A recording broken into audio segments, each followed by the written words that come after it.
नमस्कार, स्वागत है आप सभी का डीडी न्यूज के इस खास बुलेटिन एक्सप्रेस 100 में, जहां आपके लिए लेकर आते हैं राजनीति, मनोरंजन, देश दुनिया, खेल और व्यापार जगत की सभी बड़ी खबरों को एक्सप्रेस यानी फटाफट अंदाज में।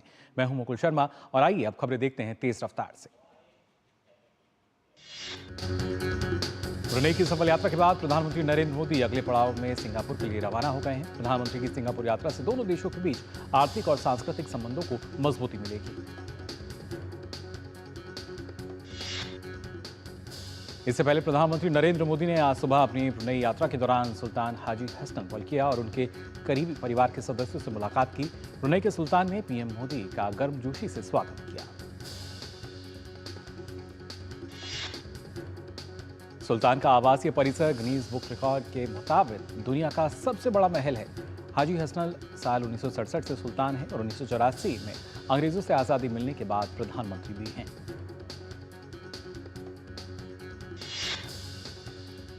प्रधानमंत्री नरेंद्र मोदी ने ब्रुनेई दारुसलाम की अपनी यात्रा को बेहद उपयोगी बताया। पीएम ने अपनी सोशल मीडिया प्लेटफॉर्म एक्स पर एक पोस्ट साझा की। पीएम ने कुछ तस्वीरें साझा करते हुए लिखा कि ब्रुनेई दारुसलाम की मेरी यात्रा बहुत उपयोगी रही। ये भारत ब्रुनेई संबंधों को एक नए युग की शुरुआत है। हमारी दोस्ती एक बेहतर गृह निर्माण के निर्माण में योगदान करेगी।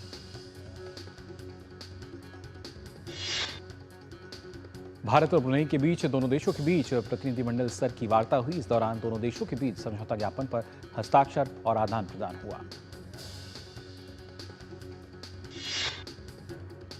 प्रधानमंत्री नरेंद्र मोदी ने अपने वक्तव्य में कहा, मैं आपके और पूरे शाही परिवार के प्रति आपके भावपूर्ण शब्दों, गर्मजोशी भरे स्वागत और आतिथ्य सत्कार के लिए हार्दिक आभार व्यक्त करता हूं।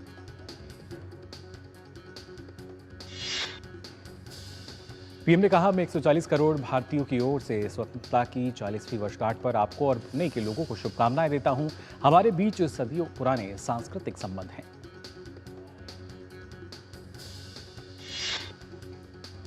पीएम मोदी ने कहा कि हमारी मित्रता का आधार हमारी महान सांस्कृतिक परंपरा है। आपके नेतृत्व में हमारे संबंध दिन प्रतिदिन मजबूत होते रहे हैं। प्रधानमंत्री नरेंद्र मोदी ने कहा कि 2018 में हमारे गणतंत्र दिवस पर मुख्य अतिथि के रूप में आपकी भारत यात्रा की यादें आज भी भारत के लोग बड़े गर्व के साथ याद करते हैं।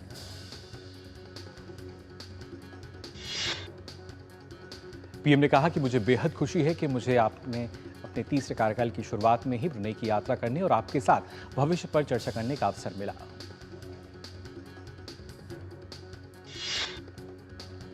पीएम मोदी ने कहा कि यह भी एक सुखद संयोग है कि इस वर्ष हम द्विपक्षीय साझेदारी की 40वीं वर्षगांठ मना रहे हैं।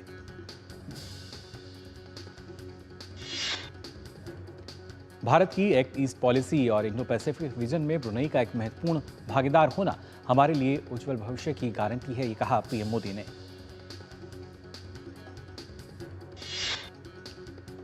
प्रधानमंत्री नरेंद्र मोदी ने रक्षा, अंतरिक्ष और दोनों देशों के बीच आवागमन को लेकर और भी सहयोग बढ़ाने पर जोर दिया।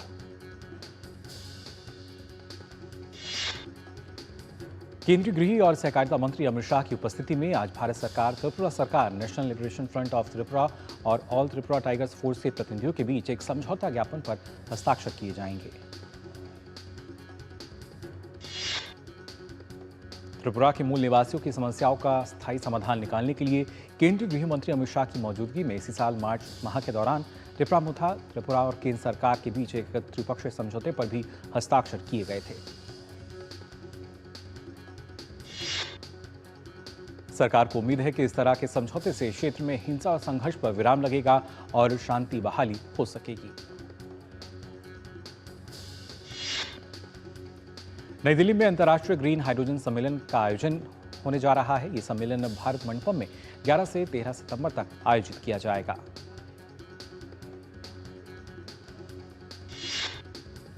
इस अंतर्राष्ट्रीय ग्रीन हाइड्रोजन सम्मेलन में देश में उभरते ग्रीन हाइड्रोजन परिदृश्य पर चर्चा की जाएगी।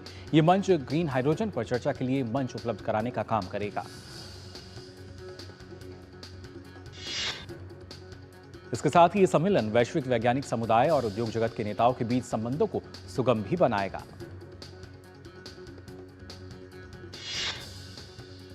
उत्तर प्रदेश राज्य सरकार ने भाजपा प्रदेश महिला मोर्चा की उपाध्यक्ष बबीता चौहान को महिला आयोग का अध्यक्ष बनाया है। इनका कार्यकाल 1 वर्ष का होगा।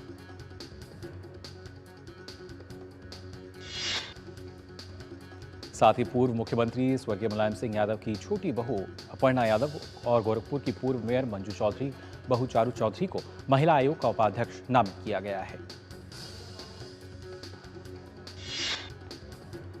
हरियाणा में लगातार तीसरी बार सरकार बनाने की कोशिश में जुटी बीजेपी ने प्रत्याशियों के नाम पर मंथन का काम पूरा कर लिया है। यहां की सभी 90 विधानसभा सीटों के लिए नामांकन का दौर कल से शुरू होगा।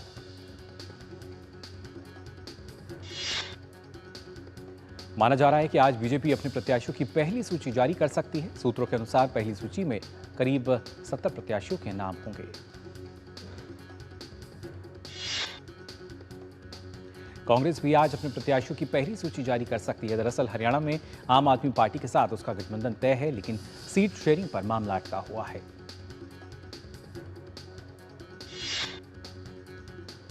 इसे लेकर आज कांग्रेस और आप नेताओं की बैठक होने वाली है। कांग्रेस नेता केसी वेणुगोपाल ने आप सांसद राघव चड्ढा से वो मुलाकात करेंगे।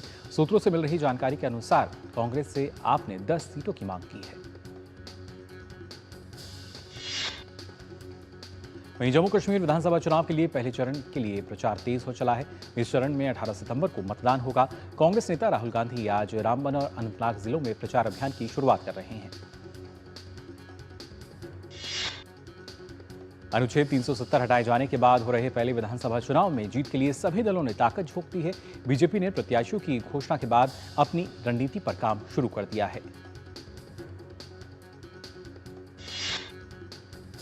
उत्तर प्रदेश के बहराइच में बचे हुए भेड़ियों को पकड़ने के लिए तलाशी अभियान जारी है। अब तक 4 भेड़ियों को पकड़ा जा चुका है। वन विभाग के महाप्रबंधक ने बताया कि ट्रैकिंग का काम जारी है। वहीं प्रशासन की तरफ से लोगों से खुले में सोने से बचने की अपील की गई है। आपको बता दें कि भेड़ियों को जिंदा या मुर्दा पकड़ने के लिए 4 तरह की टीमें तैनात की गई हैं। तेलंगाना के कई हिस्सों में बारिश आफत बनकर टूट रही है। खम्मम जिले के करुणागिरी गांव में बाढ़ जैसी स्थिति बन गई। बाढ़ का पानी गांव में घुस जाने से आम जनजीवन अस्त व्यस्त हो गया।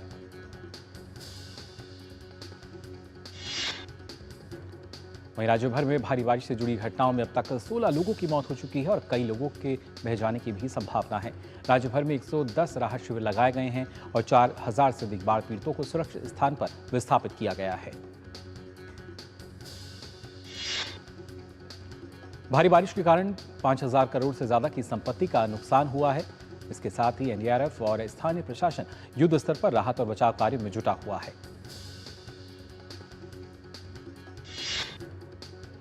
राज्य सरकार प्रत्येक प्रभावित परिवार को तत्काल सहायता के रूप में 10,000 और मृतकों के परिजनों को 5-5 लाख रुपए आर्थिक मदद देगी।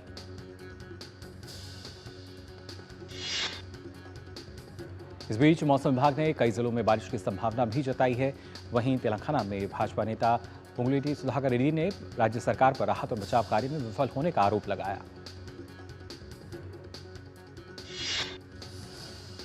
आंध्र प्रदेश के कई जिलों में भारी बारिश के बाद बाढ़ जैसी स्थिति बनी हुई है। विजयवाड़ा जिले के कई हिस्सों में भारी बारिश के कारण जल भराव हो गया है। प्रशासन द्वारा बचाव कार्य युद्ध स्तर पर चलाया जा रहा है।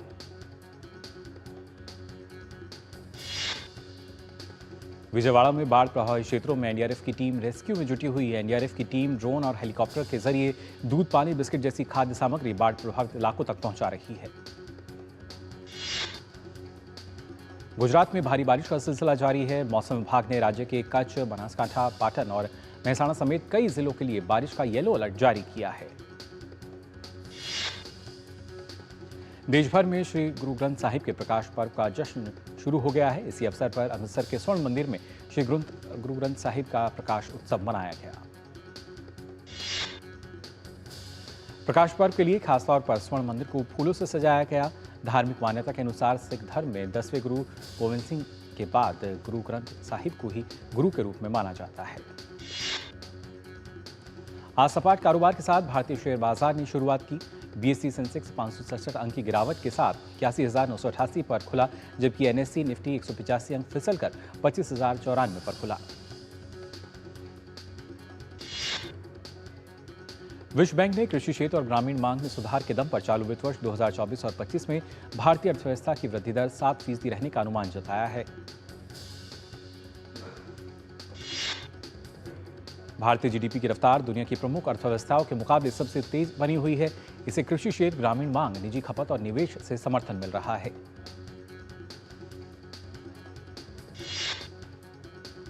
इंडिया डेवलपमेंट अपडेट रिपोर्ट में अर्थव्यवस्था को मजबूती देने के लिए व्यापार की महत्वपूर्ण भूमिका है। महामारी के बाद वैश्विक मूल्य श्रृंखलाओं के पुनर्गठन ने भारत के लिए कारोबार के मोर्चे पर अवसर पैदा किए हैं। रिपोर्ट के मुताबिक चालू खाते के घाटे में कमी और मजबूत विदेशी पोर्टफोलियो निवेश के कारण भारत का विदेशी मुद्रा भंडार इस साल अगस्त की शुरुआत में बढ़कर 670.1 अरब डॉलर के अल्पकालिक उच्च स्तर पर पहुंच गया। विश्व बैंक के भारत में निदेशक अगास्ते तानो-कौमे ने कहा है कि भारत के पास वस्त्र, परिधान और फुटवियर के साथ इलेक्ट्रॉनिक्स व हरित प्रौद्योगिकी उत्पादों का निर्यात बढ़ाने की काफी संभावनाएं हैं। इससे निर्यात बास्केट में विविधता भी आएगी। जीएसटी नेटवर्क 1 अक्टूबर से बिल प्रबंधन प्रणाली की शुरुआत करेगा। इसकी मदद से करदाता सही आईटीसी का लाभ उठाने के लिए आपूर्तिकर्ताओं की तरफ से जारी रिकॉर्ड या बिलों का मिलान कर पाएंगे। जीएसटी भुगतानकर्ताओं को जारी परामर्श में कहा गया है कि करदाता पोर्टल के माध्यम से अपने आपूर्तिकर्ताओं के साथ रिकॉर्ड या बिलों में सुधार संशोधन का कुशल प्रबंधन कर सकें। इसके लिए IMS नाम की नई संचार सुविधा शुरू की जा रही है। सरकार द्वारा संचालित open network for digital commerce ONDC अब हर महीने 1.2 करोड़ से अधिक ऑर्डर हासिल कर रहा है। इसमें 6 लाख से अधिक विक्रेता नेटवर्क पर लाइव हैं। ये नेटवर्क लाखों छोटे व्यवसायों, कारीगरों, महिला उद्यमियों, किसानों और स्ट्रीट वेंडर्स सहित विविध प्रकार के विक्रेताओं को सशक्त बना रहा है ताकि वे प्रभावी रूप से प्रतिस्पर्धा कर सकें और लोगों तक पहुंच सकें। और फिलहाल एक्सप्रेस 100 में हम यहां रुक रहे हैं छोटे से ब्रेक के लिए। जल्द हाजिर होंगे, आप बने रहिए DD न्यूज पर।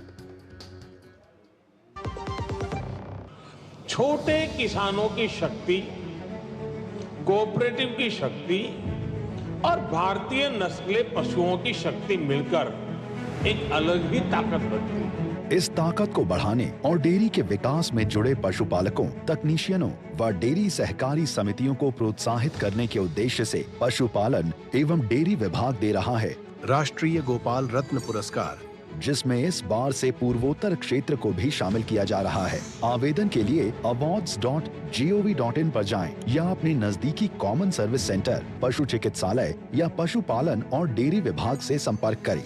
आवेदन 15 सितंबर 2024 तक। सुरक्षा की गारंटी हर चीज में जरूरी है, चाहे वो मुश्किल स्टंट हो या अच्छी फसल। इसलिए ले आइए IIL के ट्रैक्टर ब्रांड का शिनबार, जो देता है सुंडी और ट्रिप से सुरक्षा की गारंटी। बात जब पीढ़ियों के लिए बनने वाले घर की हो तो जिम्मेदारी बड़ी हो जाती है। गैलेंट समझता है ये जिम्मेदारी। अब MM रिब्स के साथ गैलेंट एडवांस TMT रीबार, निर्माण का रियल हीरो। तो ब्रेक के बाद आप सभी का एक बार फिर स्वागत एक्सप्रेस 100 में। अब आइए खबरें देखते हैं एक बार फिर तेज रफ्तार से। सुप्रीम कोर्ट से सहारा समूह को बड़ी राहत मिली है। सुनवाई के दौरान देश की सर्वोच्च अदालत ने कहा कि निवेशकों का पैसा लौटाने के लिए सेबी सहारा रिफंड खाते में करीब 10,000 करोड़ रुपए जमा कराने के लिए सहारा समूह को अपनी संपत्ति बेचने पर कोई प्रतिबंध नहीं है। सुप्रीम कोर्ट ने कहा कि 10 साल ज्यादा बीत चुके हैं और आपने अभी तक रकम जमा नहीं कराई है। सर्वोच्च न्यायालय ने संपत्तियों की सूची 5 सितंबर तक पेश करने का निर्देश दिया। BSE 200 कंपनियों के प्रमुख प्रबंधन कर्मियों या शीर्ष प्रबंधन के मामले में कुल वेतन वित्त वर्ष 24 में 3.9% बढ़कर 8,304 करोड़ रुपए हुआ। ट्राई ने अनचाहे फोन कॉल और अनरजिस्टर्ड टेलीमार्केटिंग कंपनियों के खिलाफ बड़ी कार्रवाई करते हुए 2.75 लाख टेलीफोन नंबर काट दिए हैं। साथ ही ट्राई ने 50 कंपनियों की सेवाएं भी बंद की हैं। ट्राई ने कहा कि इन निर्देशों को ध्यान में रखते हुए टेलीकॉम कंपनियों ने फर्जी कॉल के लिए टेलीकॉम संसाधनों के दुरुपयोग पर कड़े कदम उठाए हैं। इन कदमों से फर्जी कॉल में कमी आने और ग्राहकों को राहत मिलने की उम्मीद है। सार्वजनिक क्षेत्र की बिजली कंपनी THDC इंडिया ने 6 पंप हाइड्रो पावर स्टोरेज परियोजना के विकास के लिए महाराष्ट्र सरकार के साथ समझौते पर हस्ताक्षर किए। THDC इंडिया और महाराष्ट्र सरकार के समझौते में कुल 6,790 मेगावाट क्षमता की परियोजनाओं पर 33,600 करोड़ रुपए से अधिक का निवेश का अनुमान है। कैंपस रिक्रूटमेंट करने के 2 साल बाद इंफोसिस ने 2,000 लोगों की ज्वाइनिंग डेट दी। वहीं इंफोसिस ने अपने सभी 2,000 कैंपस रिक्रूट को ऑफर लेटर भी जारी किए। NITS ने जानकारी देते हुए कहा कि इन्फोसिस द्वारा 1000 से ज्यादा रिक्रूट को 1 सितंबर को और 300 को 2 सितंबर को अपनी ज्वाइनिंग डेट मिल गई। बाकी रिक्रूट को जून 2024 में उनकी ज्वाइनिंग डेट दी गई थी।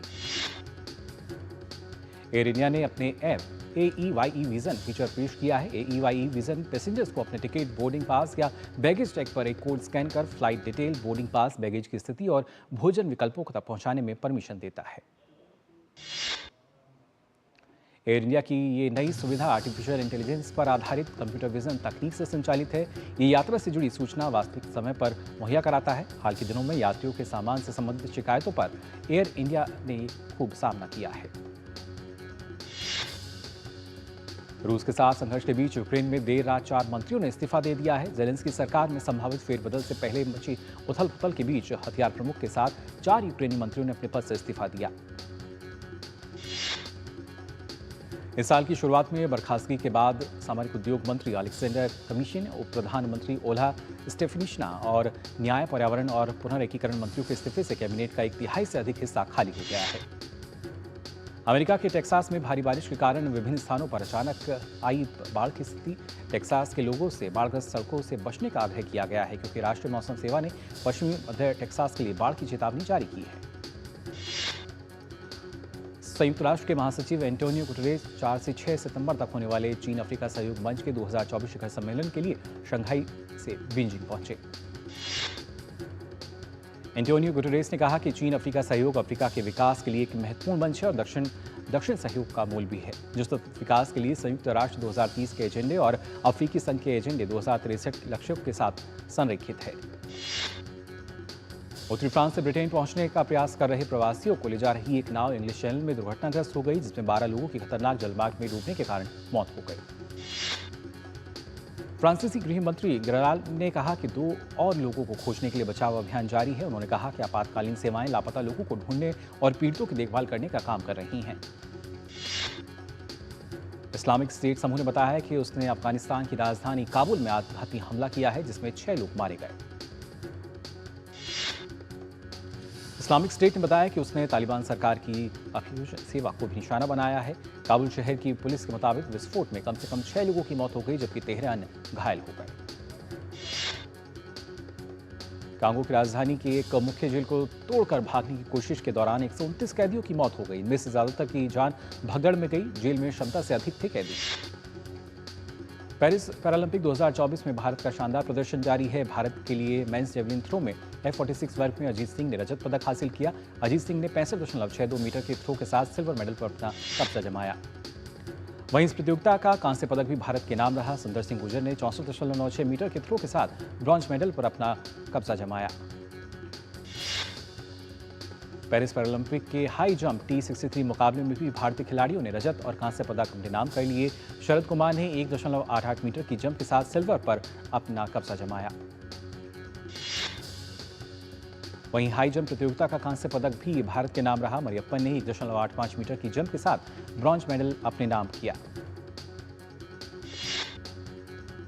पेरिस पैरालंपिक 2024 में भारतीय खिलाड़ियों का बेहतरीन प्रदर्शन देखने को मिल रहा है। आज भी भारतीय खिलाड़ी cycling, athletics, power lifting, shooting और तीरंदाजी में इनसे लगातार पदक की जोर आजमाइश करते हुए नजर आएंगे। फिलहाल भारत अब तक 3 स्वर्ण पदक, 7 रजत पदक और 10 कांस्य पदक के साथ कुल 20 पदक जीतकर 19वें स्थान पर काबिज है। पेरिस पैरालंपिक में भारत की दीप्ति जीवनजी ने महिलाओं की 400 मीटर T20 दौड़ में कांस्य पदक जीता। पैरालंपिक खेलों में दीप्ति का पहला पदक है। प्रधानमंत्री नरेंद्र मोदी ने पेरिस पैरालंपिक में कांस्य पदक जीतने पर दीप्ति जीवनजी को बधाई दी। प्रधानमंत्री ने एक्स पर पोस्ट में लिखा कि दीप्ति अनगिनत लोगों के लिए प्रेरणा का स्रोत है।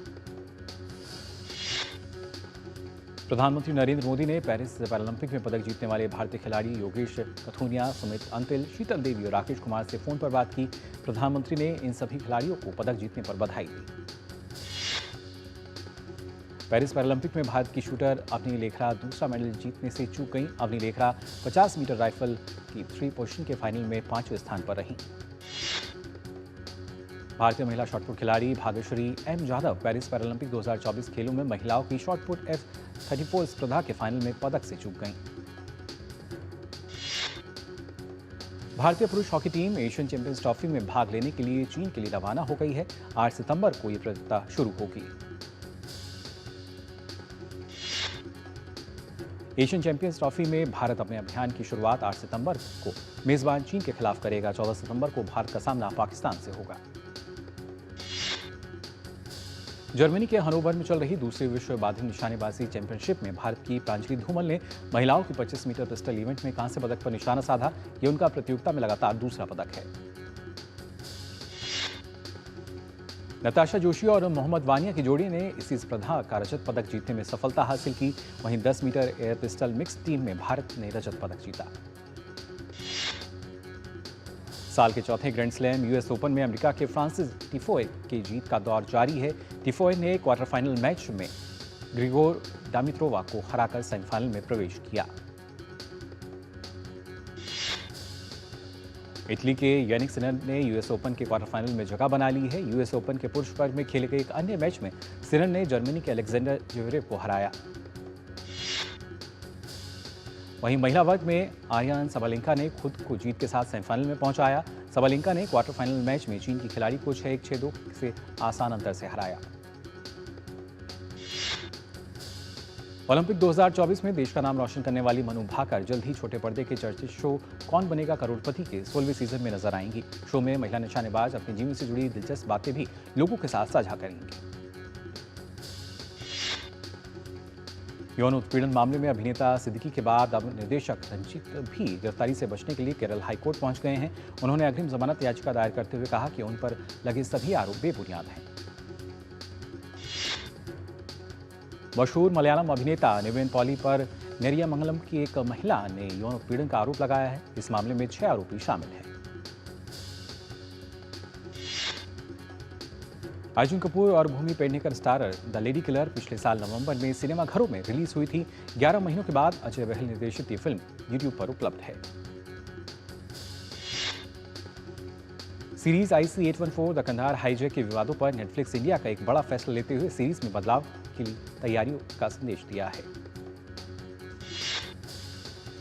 कंगना रनौत की फिल्म इमरजेंसी की रिलीज पर जबलपुर हाईकोर्ट ने रोक लगा दी है। जज ने कहा है कि सेंसर बोर्ड ने अभी तक फिल्म को सर्टिफिकेट नहीं दिया है।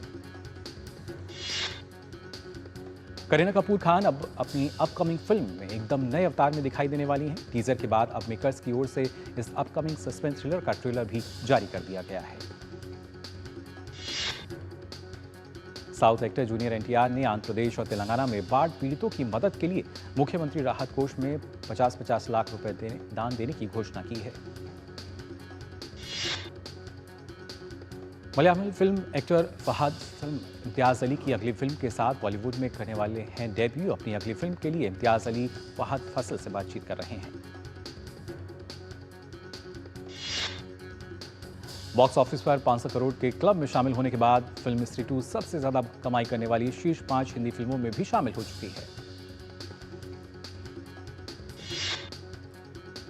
लॉरियल पेरिस ने बॉलीवुड अभिनेत्री आलिया भट्ट को अपना नया वैश्विक ब्रांड एम्बेसडर बनाया है।